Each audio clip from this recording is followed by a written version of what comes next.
What is up, everybody? Thank you for listening to the BarbacoaCore podcast. I'm your host, Patrick Christopher. Uh, I, I I wanted to put this out. Well, I wanted to record it to see how it goes.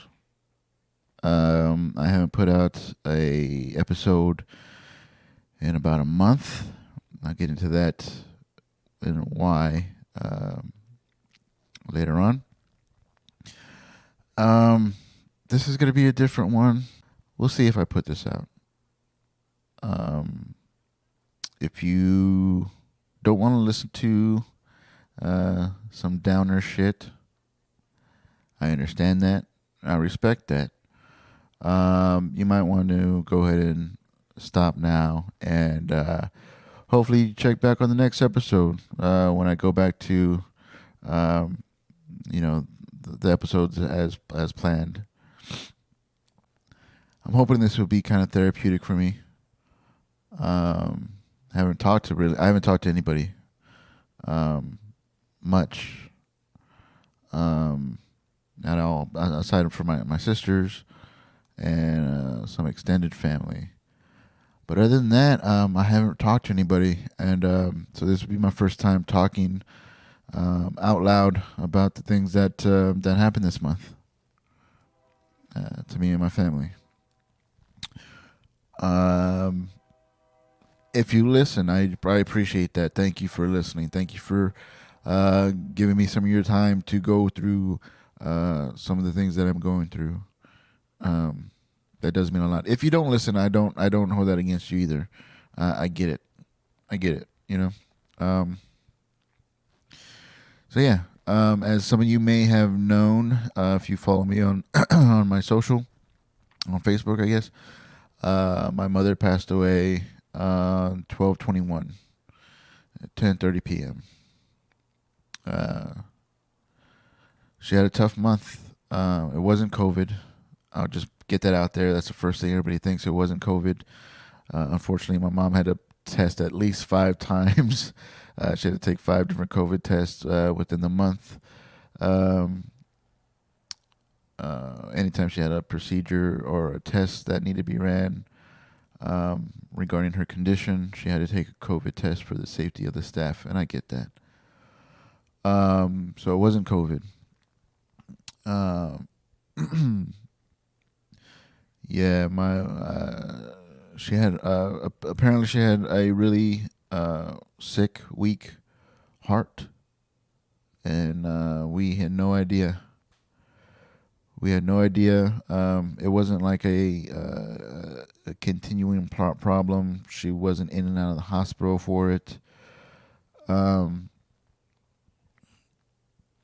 We had no idea. I mean, she was diabetic. She had been type 2 diabetic for about 8 years. So dealing with that. But other than that, we had no idea that she was that sick. So about December 3rd, she was feeling really bad. But so December 3rd, we finally convinced her to go to the hospital because she had finally revealed to all of us that she was having trouble breathing, which was a huge thing, huge concern. So my wife and I, we convinced her to go to the emergency room. We took her to the emergency room. I wanted her to go to Texan because I've heard good things about that hospital. My aunt and uncle were there with their COVID battle. My aunt was out of the hospital. My uncle unfortunately passed away. My other uncle goes there. He has a couple of procedures that he's done there in Texan. We heard good things about this place. And I knew if it was serious, if it was something really serious and they were going to admit her, if we took her to the ER, then she would have to be transported by an ambulance. And I knew my mom didn't want that. My mom wouldn't have want that. However, my mom didn't want to go to a hospital. She wanted to go to standalone ER because if it was COVID, they'll give her medicines and she would go home and, you know, deal with it at home, hopefully, you know. But it wasn't. It was by the third. We took her to the hospital, to the ER on the third. They determined that she was having a heart attack, possibly since the 1st of December, which was crazy, crazy news.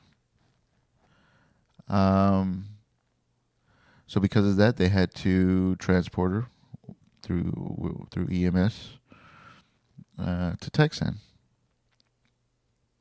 You know, the Texan staff was great. They took very good care of her.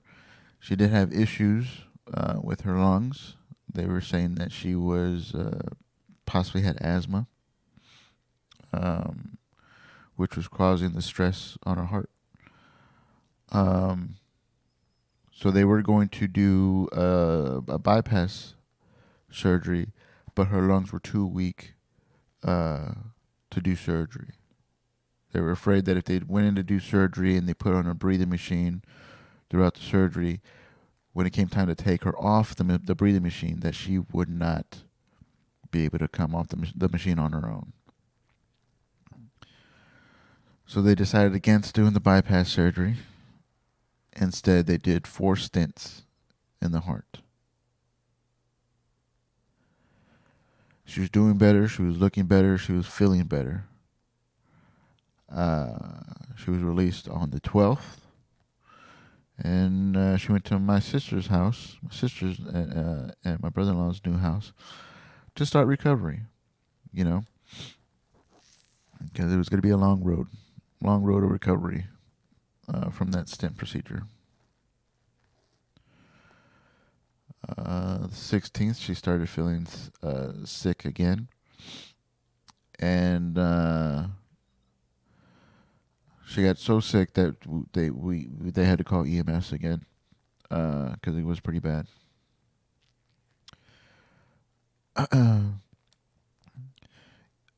We took her back to. She was transported back to Texan. The Texan emergency department decided it wasn't a heart issue anymore, that it was a GI issue.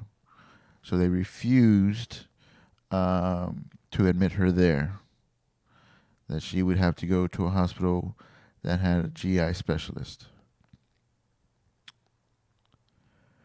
So they transported her to Stone Oak.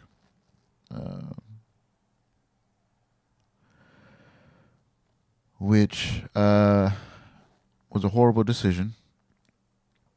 A horrible decision.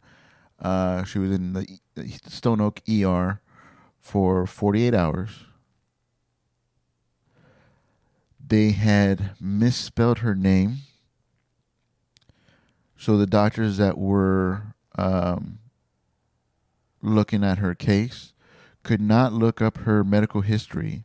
They could not locate her medical records. Any information from Texan that she was just in 2 weeks or like a week prior. Didn't have access to that information because they fucking spelled her name wrong.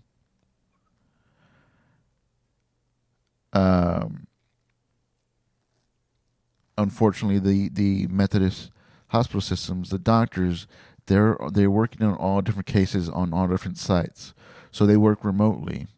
Well, in order to work remotely, you need to have fucking access to medical records of the patients that are at certain hospitals. And they couldn't get their records remotely. Couldn't get her records remotely because they fucking spelled her name wrong. Just going off what they knew from the ER staff, she wasn't critical enough to put in ICU at that time. When she was first admitted. ER staff says she was fine. At first they had a room for her in ICU, and then they decided not to move her to ICU because the doctors just going off the stuff that the little that he knew, not the full history, but just the little that he knew, decided it wasn't critical enough for her to be moved to ICU. So she remained in the ER waiting rooms or whatever for almost up to 48 hours total. They didn't check up on her regularly. I think had they had checked up on her regularly, they would have noticed a decline in her vitals, in her status. But they didn't. They were busy. I get that. There's a lot of people going through the ER right now, and I understand that. But just a fucking typo. If they had paid attention to the fucking driver's license, the spelling of her name, all this stuff, doctors that were working on her remotely would have had her full medical history available to them, to know what they were working with, to know what she had going on.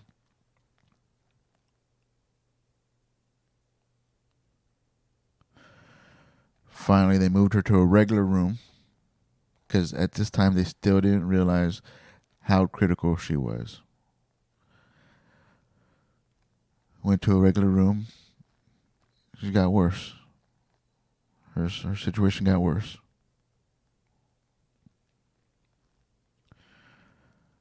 They finally moved her to the ICU, where she had great. They did. The ICU staff were great. They were great. They gave all their attention, as much as they could, considering how busy they were. They were on top of everything. But by this time, it was kind of too late. You know, we didn't realize till she got to the ICU that the reason why she didn't get to an ICU room soon enough is because just based off the information that they had given to them, because they didn't have access to her records, that they didn't think that she was a critical patient. Once the doctors were able to look at all her medical history, they saw how serious this was. The stent procedure was not that it wasn't done well, it just didn't do what they had hoped it would done. And some of the stents were shutting down. And that's what made it worse. That's what made things worse for her.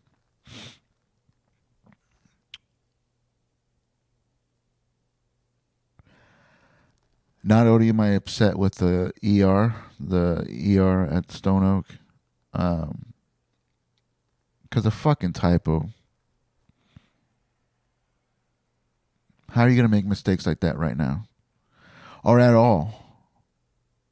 How are you going to make mistakes like that? It took them 3 days to fix the typo. By that time, it was a little bit too late.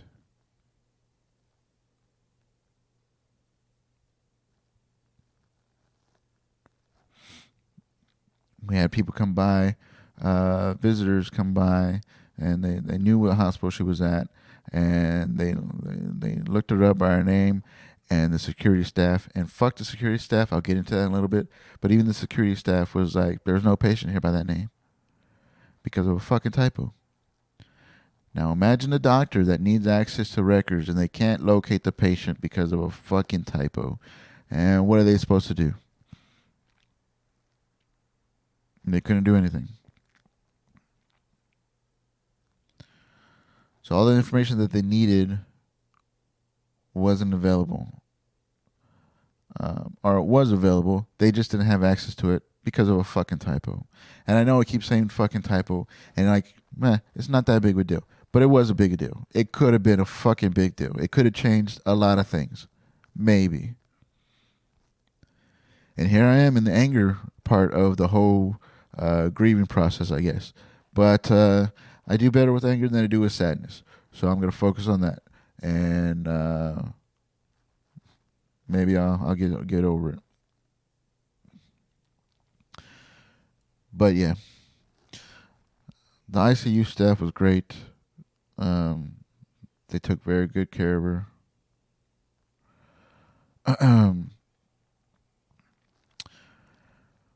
The rules at the hospital now, especially if it's a non-COVID patient, is they only allow one person in the room at a time. And I get that. But they also have signs posted everywhere that everybody must wear a mask properly. No gathering inside the hospital. And I saw multiple times where the security staff didn't do their jobs in enforcing that. They're pretty much just fucking glorified hall monitors. But enforce the rules. If you're going to enforce any rules, enforce all the rules.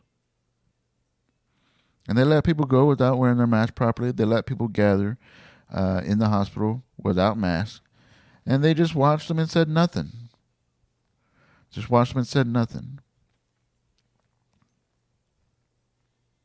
Whatever. Well, my mom was in ICU. I don't know. The 21st. Well, yeah, it was the 21st. On that day, she coded. My sister was there. She called us. She told her what was going on. We were out in the parking lot, me and my other sister, and she called mom's coding. So we ran from our cars into the main entrance, past security guard. I don't remember how it happened, but we all got up there. Me and my two sisters were all up there outside my mom's room while the staff was working on my mom, trying to bring her back. We were together. We were triangled up, praying. I was trying to hold my sisters together. All that stuff. They brought her back. And then the security guard decided to tell us only one person could be up here. And I get that. But he waited till after. After we knew that everything was fine. After we knew that she was back and okay. After they cleared the code, I guess whatever the term is. That's when he decided to tell us. And I get that. But we wanted to be there together. We wanted to be there as close to my mom's bedside as we could while all this was going on. We had to be there. And so fine. We obeyed the rules. We went back downstairs. Talked to one of the doctors that worked on my mom when she coded. He explained the situation. And it was bad. It was bad.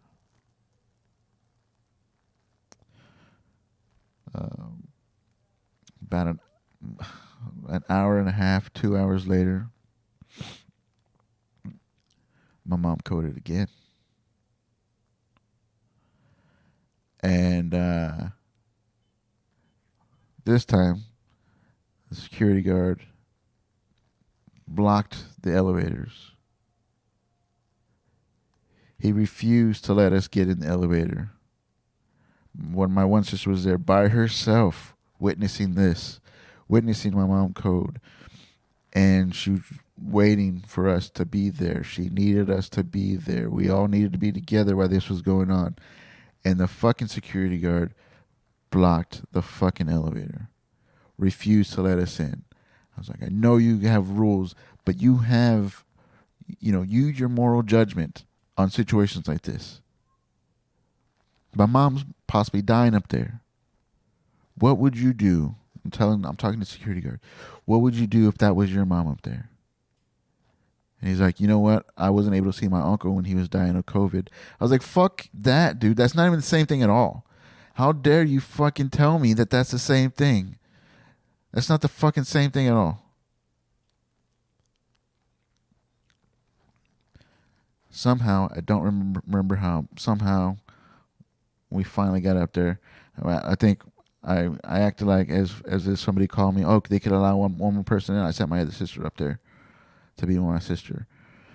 And I'm just fucking mad dogging the security guard. I was like, you're a fucking piece of shit. You know that, right? You're a fucking miserable piece of shit.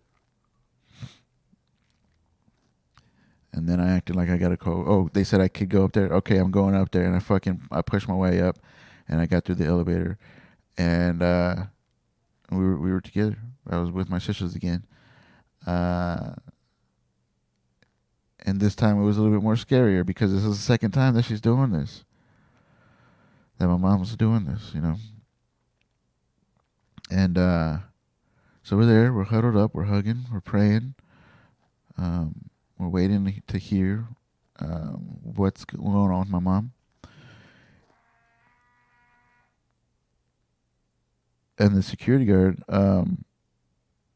he fucking, while we're doing this, while they're still working on my mom, while we're huddled up and praying, he's like, one of you have to go. One of you have to go right now. I was like, we're not, just fucking wait. Fucking wait. You know, you have to go now. Somebody has to go now. I was like, just fucking wait, dude. Can you just wait? Give us a fucking minute. Wait till we know that it's all clear. Just fucking wait. He goes, I'm going to call the SAPD, and they will force you to leave. And then you will be banned and not allowed to come back to the hospital. I was like, are you fucking serious, dude? And I refused to move. I refused to move. And my sister decided, okay, if one of us has to go, I'm going to go. Because I don't want the cops to get involved. He threatened us. He threatened us while my mom was coding, while we were in prayer, while we were just trying to hold each other up, and just wait. Wait to see if our mom's going to make it out of this one. He's like, I already got in trouble. I already got in trouble. I don't care if you got in trouble. Back the fuck off. Back the fuck off right now. Go tell somebody to put their mask on right. Go fucking break up a fucking gathering downstairs. Do that. If you're so concerned with people's safety, go fucking focus on anybody else. Right now, we need to be left the fuck alone. And we don't need to be threatened by the cops.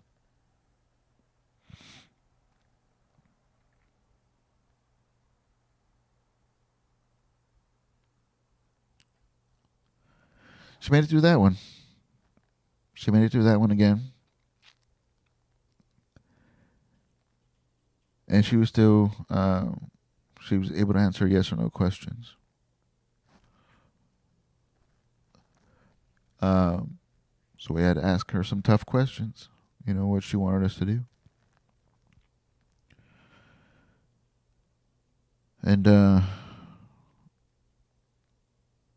in order for this to have the security guard off our backs, to not have to worry about whether or not we're going to fucking fight with the security guard or if he's going to call the cops on us, the only way to get him to leave us the fuck alone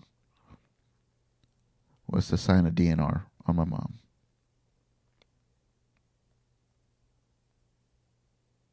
Which is pretty fucked up.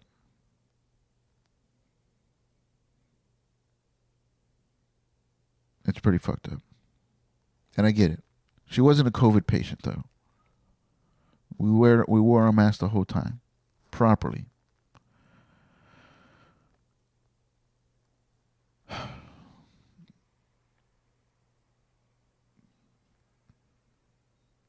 But in order to get them off our back so we didn't have to deal with that again, so we didn't have the threat of being arrested or the threat of fucking it getting physical between us and the security fucking department, whatever the fuck, we had to sign a DNR. And that allowed us, like the family members, to be there with my mom without fucking any pressure or any fucking told to or getting in trouble with the security guards. The glorified hall monitors. That's the only way we could get them off our backs.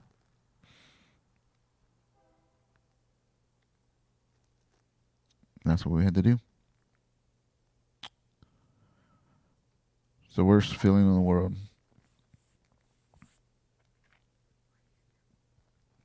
But um,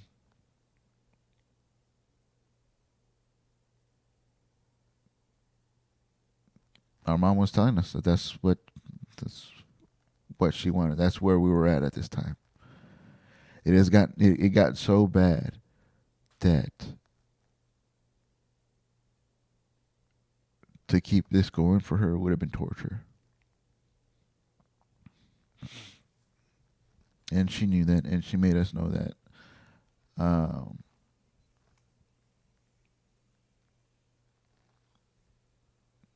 you know,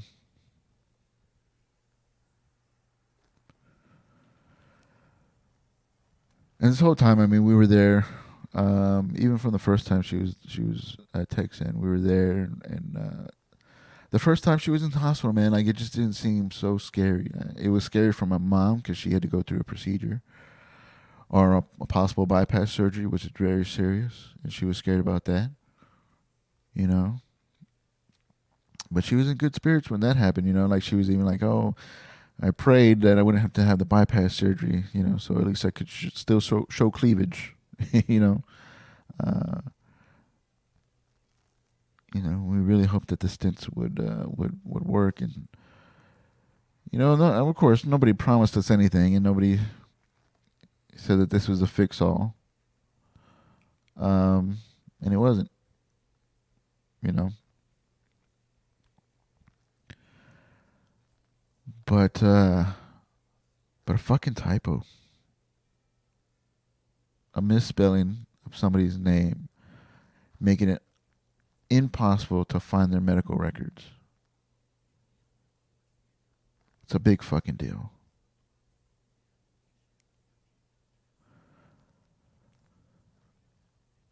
To be threatened to have the cops called on you and physically remove you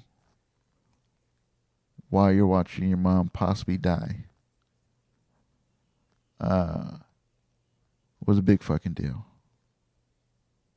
And fuck them for that. Also fuck them because it was a story for them. I had to go downstairs to go to the car for a little bit, came in, went to the restroom, and then as I was passing the security guard desk, I could hear them talking about the story. It's like, yeah, man, he fucking stood in front of the elevator while they were all crying. This dude was crying. And he told him his uncle, that he couldn't see his uncle. I was like, dog, what? They were fucking making a joke of the whole thing. They were discussing amongst themselves, making a joke of the whole thing. Of my situation, the most serious situation of my life thus far, and there was a joke to them. Fucking piece of shit security guards that won't tell people to fucking wear their mask right, or won't tell people to not gather in the fucking common areas. They will step in front of the elevator while my mom is fucking coding because there's only one person allowed at a time. Get the fuck out of here with that shit. And then don't act like you're doing your serious job when the next moment you will joke about it. You will talk about it and you will joke about it with your fucking colleagues. Fuck off, dude. You fucking piece of shit.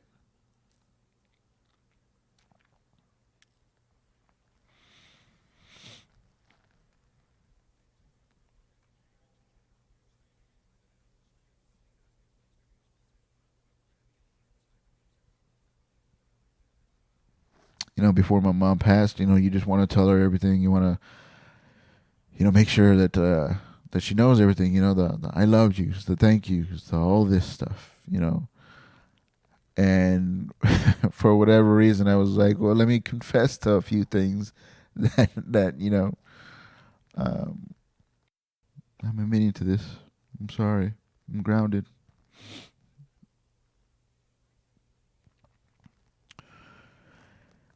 And at different times, she kept telling us that she wanted to be, she wanted the tube taken out. She was intubated. She wanted the tube taken out.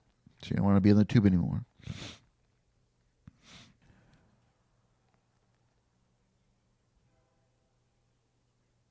And we finally asked. She kept saying, "Take the tube out.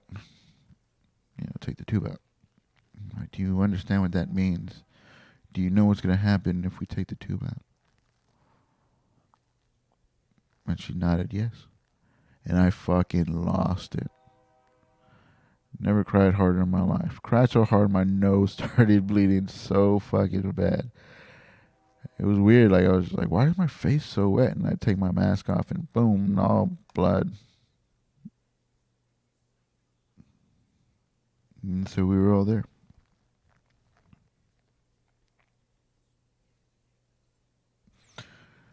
It's tough, man. I haven't been able to talk to anybody. Um, a lot of people, so many people have reached out, man. I'm so thankful that I put myself or surround myself with people that care and that reach out. I'm sorry that I haven't reached out back. People are offering food or to hang out, drugs, alcohol. I mean, people are they're just doing their best to help. And fuck, man, I can't thank you enough for that. Um, and I'll take a rain check for now. Um, I'm we're dealing. I'm dealing. But I do appreciate it. I hope that y'all know that. We appreciate it. We've had tons of support throughout this from the beginning. Since her first time going to the hospital, I've had friends reach out and check up on us. And as things progressed or got worse, whatever, um, people kept reaching out and trying to do stuff for us. Food, company, anything. You need anything, let me know. Let us know. And I haven't. And I hope you don't take that the wrong way. I'm sorry. Just haven't been able to talk about it till right now. But yeah, my mom called me Patrick Christopher. That's the name that she gave me. You know. So this whole time I've just been on like tribute mode. Like, what can I do to show that I love my mom? You know, to show that I know that she's always with me.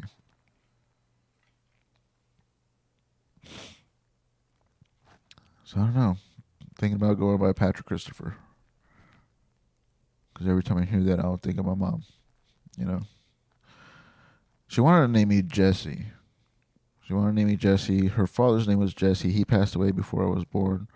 So she wanted to name me Jesse. I could have been named Jesse. I don't think I'm. I don't think I'm. I don't think I'm a Jesse though. Um,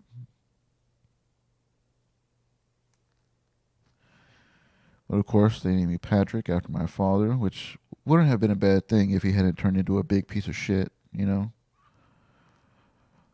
now that's a daily reminder of that.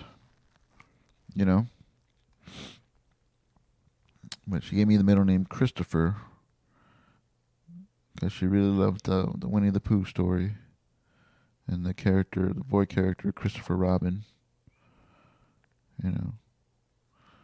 So that's where she got Christopher from. So she called me Patrick Christopher. She would say that a lot more when she was upset. You know how parents do with give you the first and middle name when you're in trouble. But that's still the name that she gave me. Patrick Christopher.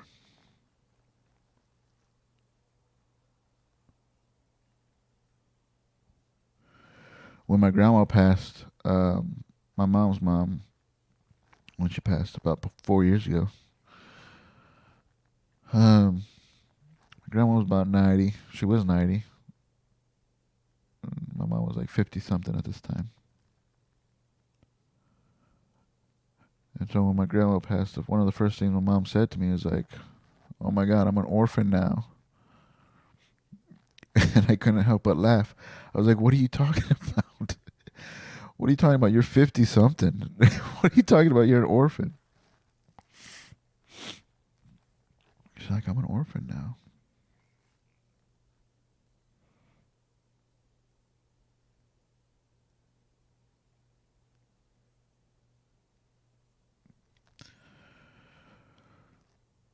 So my name is Patrick Christopher, and I'm a 30 something orphan.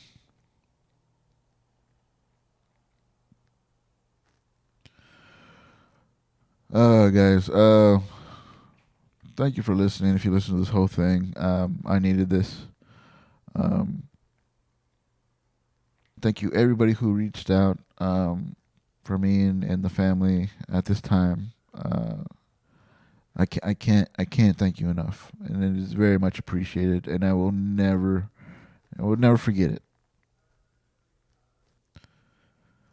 Take care, stay safe, and thank you very much for listening to this. I'll check you later.